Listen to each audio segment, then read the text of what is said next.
bando neforsuoti įvykių, ieškoti kažkokių spragų mūsų komandos žaidime.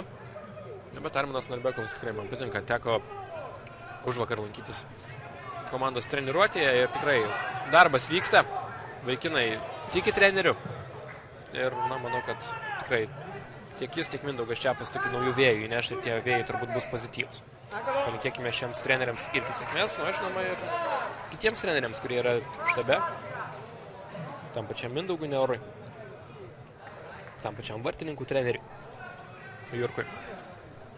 Čia kampinis, San Marinas rodo, kad tikrai be kovos nepasiduos, Manuelis Batistini prie kamulio ir į baudos aikštelę bus neabejotinai siunčiamas kamuolys. 13 šios susitikimo minutė, pirmasis standartas, kurį turi San Marinas, čia pavojus ir 1-1. Ir 1-1, berods Juri Bjordi siunčia kamuolį į vartų tinklą ir pasižiūrėkite, kaip džiaugiasi San Marinas, atrodo, kad komanda būtų laimėjusi UEFA čempionų lygą. Neįtikėtinas džiaugsmas. Tačiau viskas yra suprantama.